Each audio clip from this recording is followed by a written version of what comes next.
Olá, está no ar o programa Cidadania em Debate. E no programa de hoje iremos discutir sobre direitos humanos. E para essa nossa conversa convidamos o Procurador de Justiça do Ministério Público e professor do mestrado em Direitos Humanos da UNIT, Dr. Carlos Augusto Machado.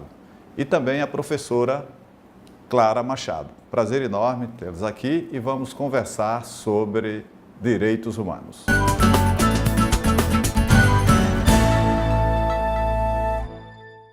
Nessa edição vamos conversar sobre direitos humanos e veja o que preparamos sobre o tema.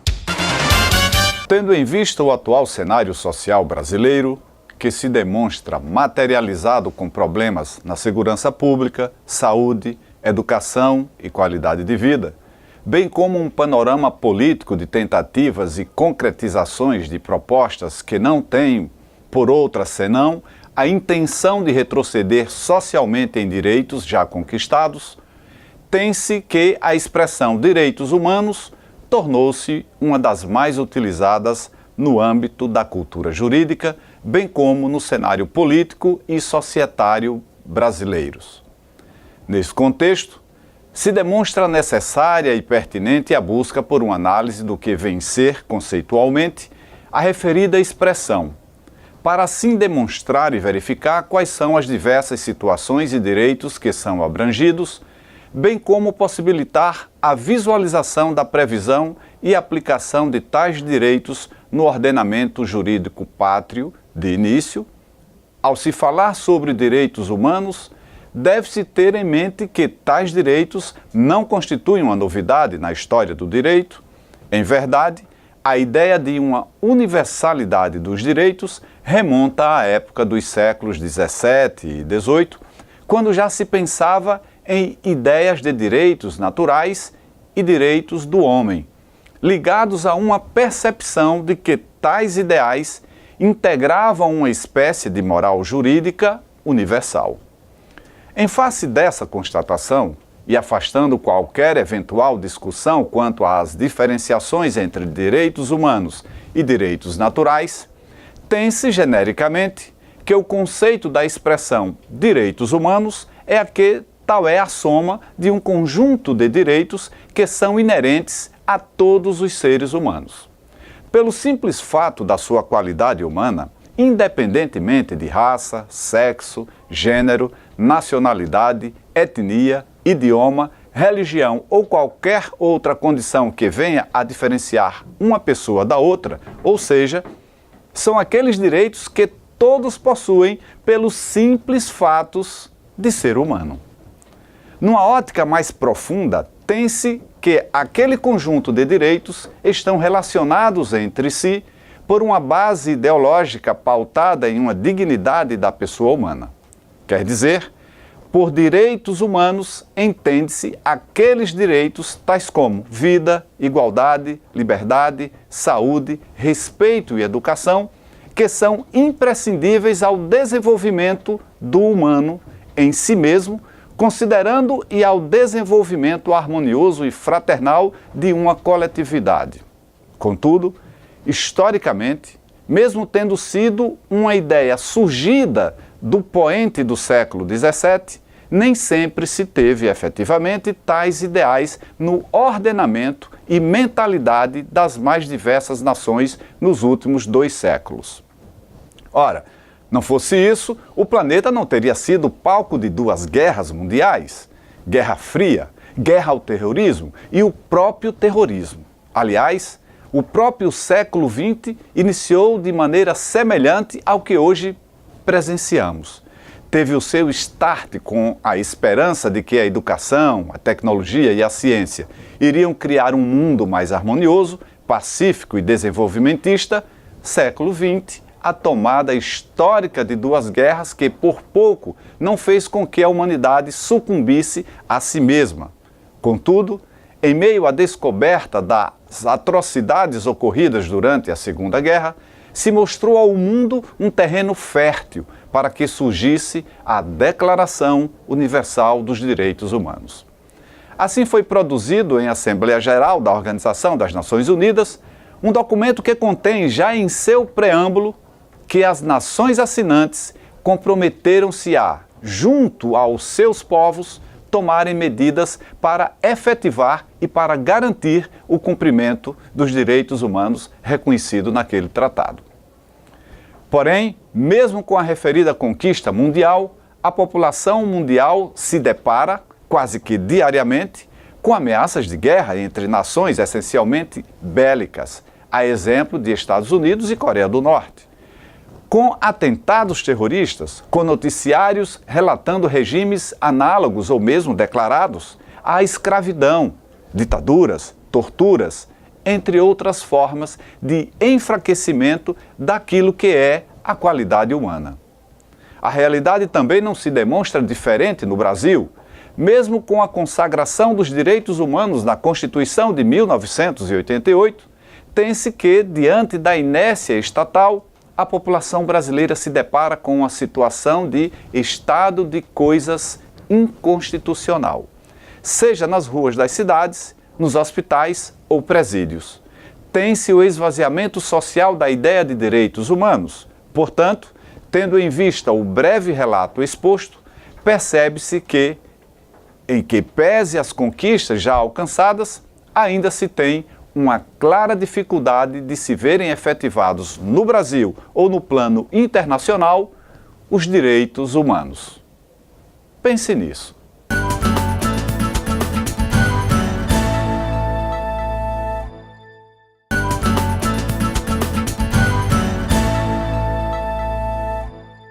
Estamos de volta com o programa Cidadania em Debate. Nesta edição estamos falando sobre direitos humanos. Mas antes desse debate, fomos à rua ouvir a população. Vamos ver o que disseram sobre o tema.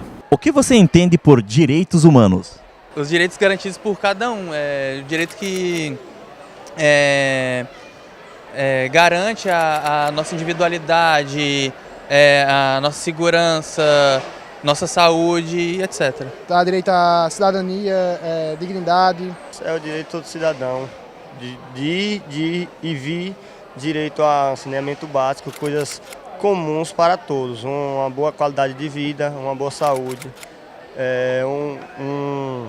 um trabalho que não seja considerado escravo, que você não tenha se levando seu corpo ao extremo, aos limites, recebendo uma coisa aceitável. Eu acho que direito humano, de uma forma comum, seria isso. Direitos humanos é o direito de poder ir e vir, ter o direito à saúde, à educação, direito a todos aqueles os direitos básicos que um ser humano tem no seu dia a dia. Basicamente, o direito à vida que deve ser concedido a qualquer indivíduo. Direitos humanos seria o direito que cada cidadão do mundo, do Brasil, tem em relação à vida, à liberdade e a todos os direitos básicos garantidos pela lei. Seriam os direitos básicos de qualquer cidadão, direitos que visam a dignidade humana, como liberdade, direito à vida, alimentação, etc. Seriam os direitos básicos de todo cidadão, em todas as instâncias. Estamos de volta com o programa Cidadania em Debate. E o tema de hoje é direitos humanos. E os nossos convidados, o professor Carlos Augusto Machado e a professora Clara Machado. Prazer enorme tê-los aqui. E comecemos conceituando o nosso tema de hoje, direitos humanos, e como esses direitos foram consagrados ao longo da história. Na verdade, há uma configuração assim, doutrinária no sentido de expressar o significado de direitos humanos, fazendo uma distinção com o significado de direitos fundamentais. Quer dizer que os direitos humanos não sejam fundamentais, mas no sentido técnico se diz que os direitos humanos são aqueles consagrados em tratados internacionais, ou numa linguagem mais simples, os direitos que foram resultado do acordo das nações do planeta como um todo, ou seja, aqueles direitos que são devidos às pessoas pelo simples fato de serem pessoas do gênero humano, não é? Então, o direito à vida, o direito à liberdade, o direito à propriedade, o direito à segurança. Alguns desses direitos, quando são constitucionalizados nos países, quer dizer, objeto das constituições, também são denominados de direitos fundamentais. Então, os direitos humanos, os configurados em tratados internacionais, e os direitos fundamentais, os estabelecidos nas constituições dos países. Na verdade, também se afirma, não é, que os direitos humanos constituem o patrimônio mínimo do ponto de vista jurídico que todo e qualquer indivíduo, só pela condição de ser pessoa, faria jus. Isso é o resultado de um processo evolutivo de conquistas da humanidade. Então, assim, vamos dizer assim, de uma forma mais direta, esse seria o significado de direitos humanos. E só para fixar bem para os nossos telespectadores, os direitos humanos, toda a história, né, da evolução histórica, contextualizando aqui, nós tivemos a declaração desses direitos em 1948, é isso? Na verdade, recente, né? Sim, na verdade, de uma forma mais, vamos dizer assim, com uma divulgação mais planetária, universal, porque historicamente a gente pode retroceder bastante desde o primeiro momento onde esses direitos foram apresentados embrionariamente dentro de um processo evolutivo natural. Às vezes nós nos remotamos, vamos retroagir, não é, ao século XIII ou século XV, com a formação desses direitos, quando as pessoas conquistam uma série de direitos. O século XVII é um período importante, onde na Inglaterra uma série de documentos internacionais foram produzidos. Enfim, mas o marco inicial da evolução desse processo é, evidentemente, a Declaração da ONU, a Declaração Universal que você se referia, em 1948. Mas o processo é bem anterior, né? Uma evolução natural e gradativa até chegar... Várias cartas, neste vários momento, lugares exatamente, que vieram culminar com essa de 1948. Inclusive, existem diversas redações. Às vezes a pessoa procura aí no Google Declaração de Direitos Humanos, aí tem que ter cuidado para saber qual que efetivamente na verdade, vai o site estar... das Nações Unidas é o mais recomendável. É o mais recomendável. E, então, nessa evolução dos direitos, e é fundamental, eu tenho lido atualmente um livro que fala do novo paradigma, é o livro do Alain Touraine. É o meu livro de cabeceira nesse momento, e a gente vem lendo que o primeiro paradigma é o paradigma político. E aí, desse momento, evoluem esses direitos individuais, esses direitos civis. E nós temos o segundo paradigma, que é o paradigma social, que advém após o século XVII, século XVIII, com a própria Revolução Industrial. Então, nós temos um paradigma social e esse autor aponta que agora nós estamos encerrando essa fase e com a sociedade tecnológica, com a inovação tecnológica e a globalização, nós estamos evoluindo para um paradigma cultural.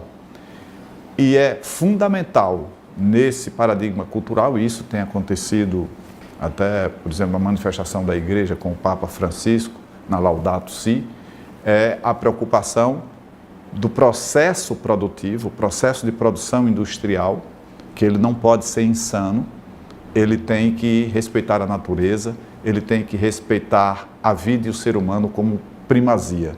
Então, essa é a grande discussão do novo paradigma, é se nós vamos ter um processo de produção insano, que não respeite a natureza e, em consequência, não respeite a vida, ou se vamos ter um processo produtivo sensato, que seja baseado nas necessidades das pessoas e não no consumismo exacerbado e que respeite sobremaneira o direito à vida e, no contexto agora que contempla, nessa evolução, o direito à própria natureza.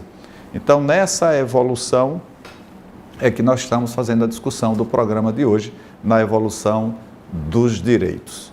E com relação, então, veja que corresponde, o senhor falou da fase do século XVII para cá, a evolução desses direitos sociais, justamente relacionado com essa estratificação social que veio, ou que advém da Revolução Industrial, do processo de industrialização, e nós temos, então, a evolução desses direitos. A senhora poderia detalhar um pouco mais, né, esses direitos sociais, o que eles significam, a que eles correspondem?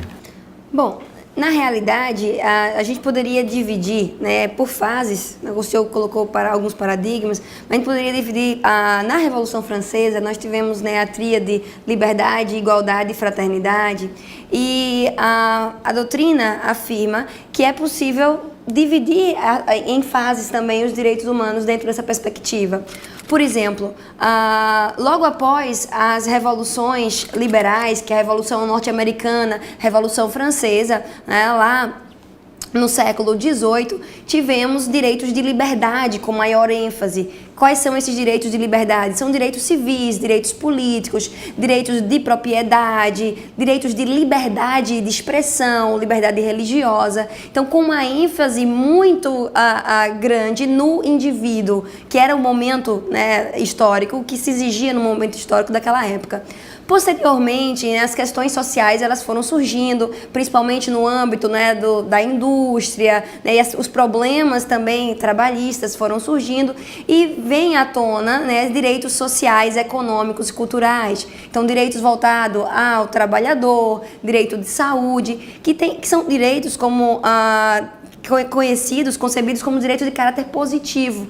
Por que direitos de caráter positivo, na sua grande maioria? Porque depende de uma ação do Estado. Como é que o Estado garante saúde? Como é que o Estado garante educação? Através de políticas públicas, de programa de governo, através do próprio legislativo, com o seu orçamento, né, fazendo com que a sociedade detenha esses direitos. Então, direitos individuais, direitos sociais e, por fim, direitos de fraternidade. Direitos de fraternidade que são direitos, como o senhor bem reportou, voltados não apenas para gerações presentes, mas também para gerações futuras, o olhar para o outro. A humanidade, ela se viu num determinado momento, né, que o homem efetivamente não se autorrespeitou, né, não houve um respeito recíproco, principalmente vislumbramos isso na Europa, né, com as atrocidades decorrentes da Segunda Guerra Mundial, do nazismo, enfim. Então, os direitos de fraternidade, eles vêm à tona, são direitos de caráter transindividual, que vão além do indivíduo. Então, direitos difusos, direitos coletivos, individuais homogêneos. A quem pertence, por exemplo, o ar que a gente respira. Não tem, né, um sujeito determinado, pertence à coletividade. Então, os direitos humanos, eles vão evoluindo nesse processo. E hoje já se fala até essas gerações que eu acabei de fazer referência. Então, primeira geração, direitos individuais, segunda geração, direitos sociais, terceira geração, direitos difusos e coletivos. Hoje se fala, inclusive, em quarta geração de direitos humanos, quinta geração, voltada ao aspecto do biodireito, das novas tecnologias, também em relação aos direitos de participação, direitos das minorias, etc. Então, nós estamos vendo aqui, num contexto histórico, a evolução desses direitos. É isso que estamos a discutir. E é importante que, quando a gente fala na questão da igualdade dos direitos sociais, aí pega todo esse processo do século XVII, XVIII para cá, e é importante que a gente destaque para que as pessoas compreendam e saibam valorizar, né, essa questão da luta, da conquista por esses direitos. Que eles não aparecem de graça, eles não surgem de graça, mas em função de muita luta, né? Então, por que essa discussão? Por que essa luta lá do século XVII, do século XVIII, quando começa o processo de industrialização? Então, o senhor poderia discorrer um pouco como se dava a relação de trabalho, como era a carga de trabalho, como era a questão da mulher, da criança naquela época, para que isso suscitasse, permitisse a evolução da luta para a conquista desses direitos? Na verdade, o processo histórico ele é muito característico, vamos dizer assim, nessa evolução que foi aqui destacada, que a Clara mencionou, que inicialmente você fez referência. Os direitos sociais, na verdade, eles começam a se afirmar, e mais relativamente aos direitos que dizem respeito ao trabalhador, à proteção das relações do trabalho, depois os direitos sociais no aspecto de direitos à saúde, direitos à educação, à previdência, à seguridade social como um todo, não é? Eles se desenvolvem e se afirmam mais no final do século XIX, depois de todo aquele movimento decorrente da organização dos trabalhadores, as doutrinas marxistas, enfim, a própria doutrina social da Igreja Católica, que tem um contributo importante no asseguramento desses direitos, final do século XVIII e final do século XIX, melhor dizendo, e no início do século XX, que é quando se muda a concepção de Estado. Até esse momento, eu fiz menção ao século XVII, mas particularmente do século XVIII, a ideia era do Estado liberal, não intervencionista. Então, o foco nessa época não eram os direitos sociais. Nessa época, o foco eram os direitos civis, né? Os direitos que envolvem as liberdades públicas, a liberdade de expressão, a liberdade religiosa, o próprio direito à vida, liberdade de ir e vir. Então, por quê? Porque nessa época, o Estado que se apresentava era o Estado absoluto, que tinha o poder sobre vida e morte, inclusive sobre as próprias pessoas. Então, as pessoas não eram sujeitos de direito. Então, todos aqueles movimentos das revoluções liberais se apresentaram para exigir que a pessoa fosse, de fato, sujeito de direitos. Isso na primeira fase. Na segunda fase, em razão desses movimentos sociais, a organização dos sindicatos, o Manifesto Comunista, de um lado, e do outro lado, a doutrina social da Igreja, todos aqueles documentos que se apresentaram no desenvolvimento da formação dessa doutrina, especificamente voltada para a proteção do trabalhador, enfim. Aí surge o chamado Estado do Bem-Estar Social. Antes Estado liberal, agora Estado social. Não é? A Constituição Alemã de 1919 foi um marco importante. E no Brasil foi a Constituição de 1934. A primeira que começou a assegurar esses direitos sociais, que envolviam particularmente as relações de trabalho, a proteção às relações de trabalho, mas também, em seguida, não é, se desenvolvendo com a consagração dos direitos à saúde, os direitos à educação, à seguridade social, previdência, assistência, e até que se percebeu, com o desenvolvimento desses direitos, que o Estado terminava se esgotando ao querer assegurar sozinho todos esses direitos. E aí é um terceiro passo, né, nesse processo evolutivo. Então, primeiro do Estado liberal, depois do Estado fraternal, e chegamos agora nesse estágio, depois, vamos dizer assim, da segunda metade do século XX, das atrocidades praticadas pelas grandes guerras, enfim, o Holocausto, toda essa situação, se percebeu, e a complexidade do mundo contemporâneo, que os direitos não poderiam ter o viés meramente individualista que tinham no passado, mesmo no Estado social, no Estado liberal principalmente, mas no Estado social. Então, os direitos de liberdade e os direitos de igualdade. Era o momento de estarmos voltados para a consagração dos direitos de solidariedade ou de fraternidade. Você fez menção há pouco, na sua exposição, os direitos difusos ou os direitos coletivos, a Clara também mencionou, que na verdade são aqueles que têm uma garantia intergeracional. Você garante o hoje se preocupando com o amanhã, você garante o seu garantindo do outro, não é? Porque historicamente o direito foi formado numa concepção egoísta, individualista, o meu direito, não é? O meu direito termina quando começa o seu. Não tinha essa visão mais relacional. E agora a humanidade se volta para isso, não é? Para garantir direitos que têm uma natureza transindividual. Então, para eu garantir o meu, eu tenho que garantir o seu. E o exemplo mais característico disso é os direitos voltados à preservação do meio ambiente. Que você garante o hoje, mas pensando também no amanhã, não é? Que você garante o do outro, garantindo também o da coletividade como um todo e o seu inserido nela. Então, como é que eu vou proteger o meio ambiente, por exemplo, como Clara falou, o ar que respiramos? Eu não posso separar a porção do ar para garantir o meu só. Todos nós respiramos o mesmo ar, não é? Então, quando eu adoto uma postura que prejudica o meio ambiente, eu estou prejudicando o outro, mas também estou prejudicando a mim mesmo. Então, enfim, é um avanço significativo que nós estamos vivendo e tem um segmento importante da doutrina brasileira, capitaneada originariamente pelo ministro Aires Brito, que estamos entrando na era do chamado Estado fraternal, que ainda é um tema ainda não bem difundido, mas nós estamos difundindo essa ideia. Então, Estado liberal no primeiro momento, no segundo momento, Estado social, e agora, com essa ideia de proteção dos direitos coletivos e difusos, Estado fraternal. Importante que os nossos telespectadores entendam, de tudo que estamos falando aqui, a importância temporal para tudo isso. E veja que o professor se refere de século XVIII, século XIX, e nós estamos vivendo no mundo de hoje, eu digo, uma época de mudança. Eu não posso admitir que, em função de tanta crise que vivenciamos, que sejamos os mesmos depois de tudo isso. É uma época, né, de mudança. E como o mundo também viveu tudo isso. Essas lutas, existem relatos de que lá do século XIII, do século XIV, nós temos um modo de produção feudal.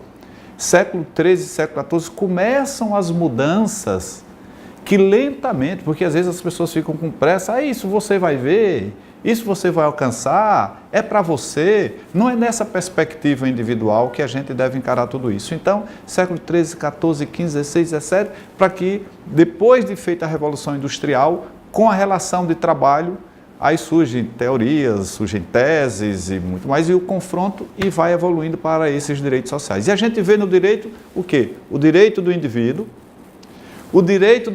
na sua relação com o outro, e hoje é o direito do indivíduo na sua relação com o outro, deles com o meio ambiente e principalmente com quem está por vir. Então, é esse cenário que a gente gostaria de deixar claro para os nossos telespectadores. Mas vamos para o nosso intervalo e em seguida retornamos com o programa Cidadania em Debate.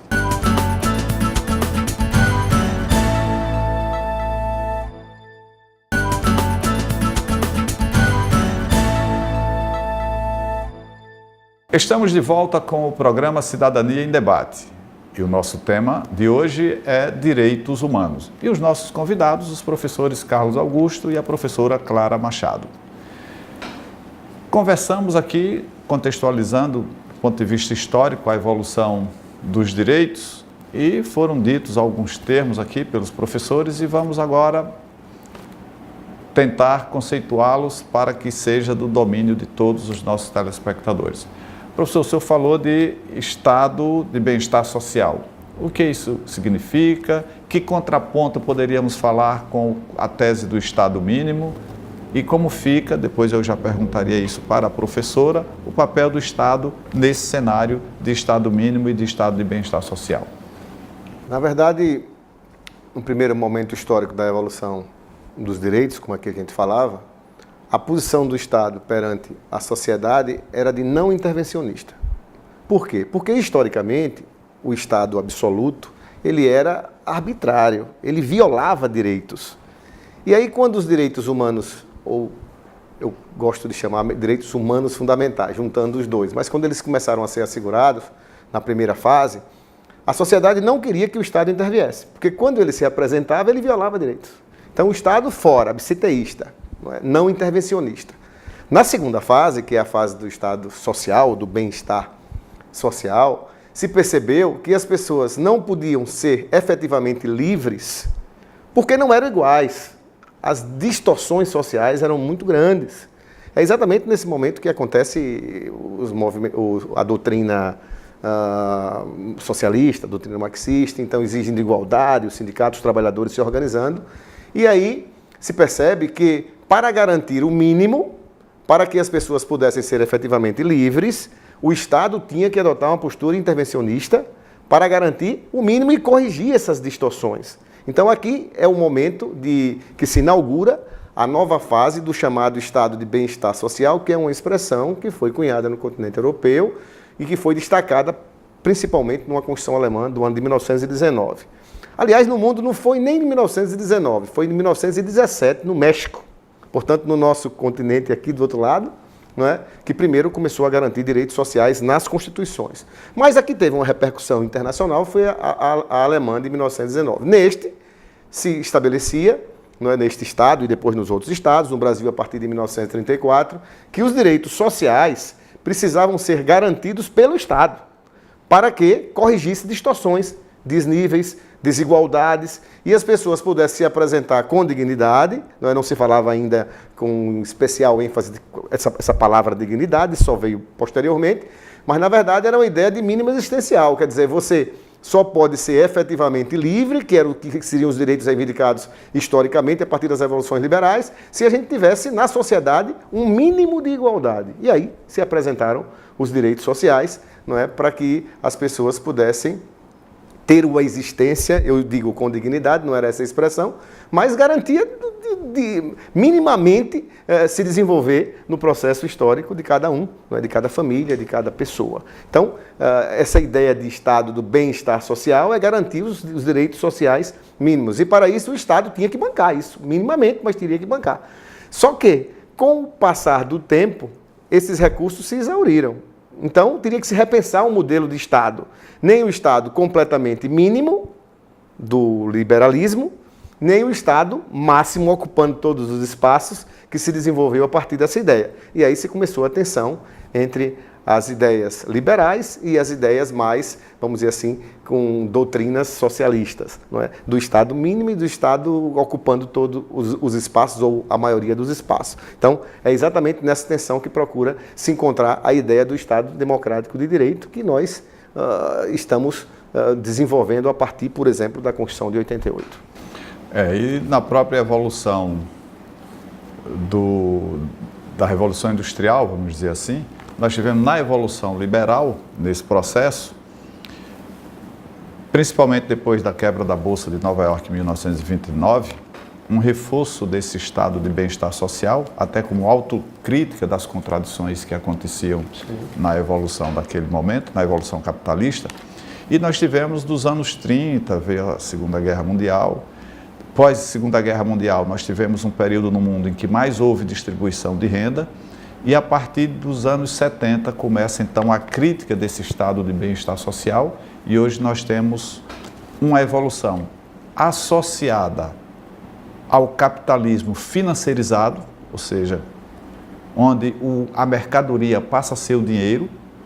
Nós temos, de novo, uma crítica ao estado de bem-estar social e evoluímos dos anos 70 para cá, de novo, para a tese do Estado mínimo, do Estado liberal como Estado mínimo. Nós temos essa evolução para situar os nossos telespectadores nesse contexto. Mas estamos aqui fazendo a discussão dos direitos humanos, salvo que eu havia feito já um questionamento para que complementasse essa resposta, como fica a figura do Estado nesse cenário de garantia do estado de bem-estar social.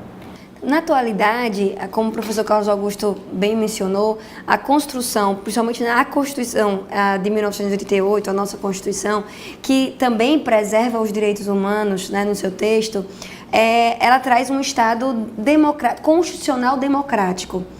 E o que significaria esse Estado constitucional democrático? O Estado constitucional democrático ele dá uma ênfase ao texto constitucional, porque é realmente, né, a lei maior do Estado, mas tem um foco também no aspecto da democracia em dois sentidos.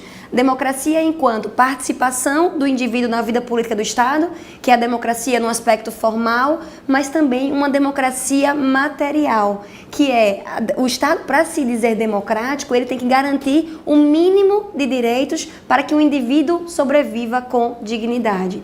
É importante registrar que nessa evolução dos direitos humanos, principalmente com a Declaração, né, Universal dos Direitos Humanos de 1948, a dignidade da pessoa humana ela ganhou realmente uma ênfase.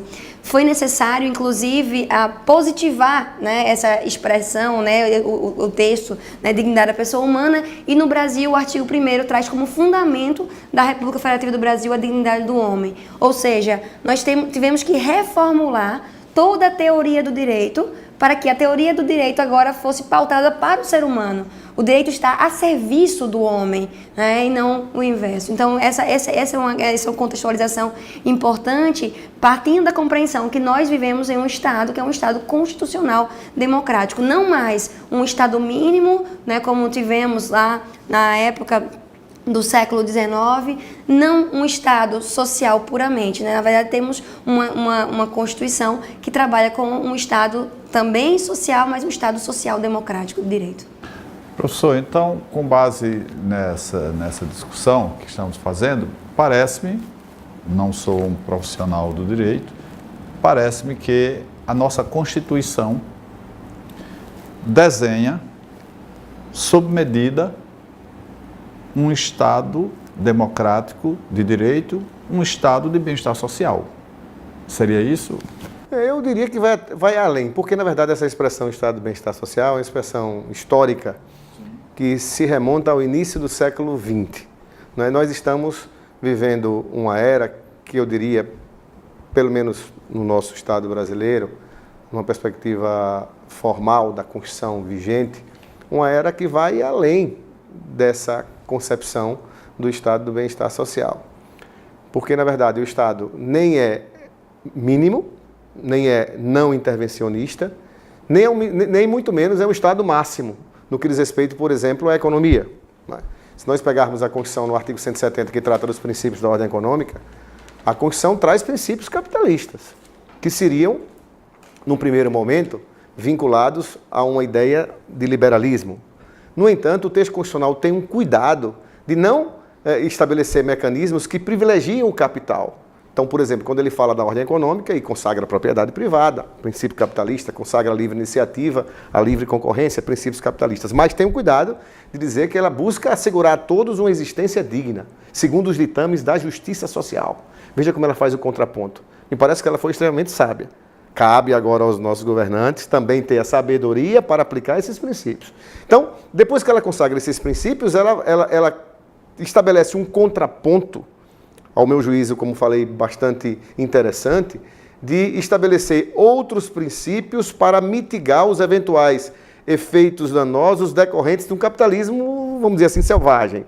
Então, consagra a proteção do meio ambiente, consagra a proteção dos consumidores, não é?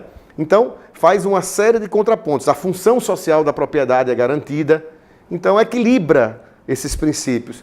Portanto, eu tenho a impressão que o legislador constituinte ele avançou sobremaneira nesse processo evolutivo, não é? De criar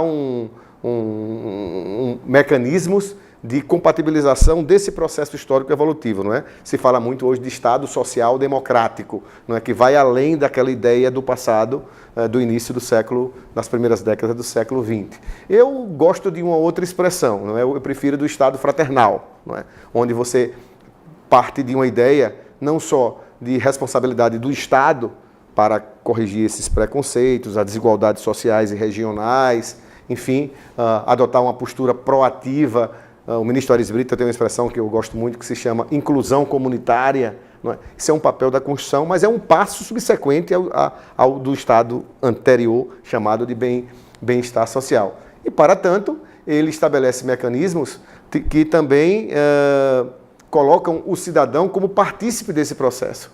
Não é só ele ficar aguardando que o Estado protagonize. Ele é protagonista também, estabelecendo mecanismos de responsabilidade para que a sua participação cidadã o faça, como disse, protagonista desse processo e construir o Estado fraternal. Então não é simplesmente você abdicar dos seus deveres, que nós temos deveres como cidadãos, e ficar aguardando só direitos, não é por parte de um Estado que vai ser o provedor exclusivamente. Não, eu acho que é um processo de inter-relação entre os deveres do Estado e os deveres da cidadania. Professora, então gostaria que a senhora agora conceituasse algo que temos discutido bastante em função da reforma da Previdência, que é Seguridade Social. Em que consiste? Vou ser bastante breve. Na verdade, existe a população às vezes confunde, entendendo que Seguridade Social se resume à Previdência. A Constituição ela é clara, a Seguridade Social ela abrange saúde, abrange previdência e abrange assistência social. Então, ela tem esse tripé, a Seguridade Social, e ela deve ser garantida, né, dentro de um Estado, do artigo 194 da nossa Constituição garante, dentro de um Estado constitucional democrático de direito. Importante isso. Então, o recurso para a Seguridade Social é um recurso que envolve também assistência social, saúde e a previdência social.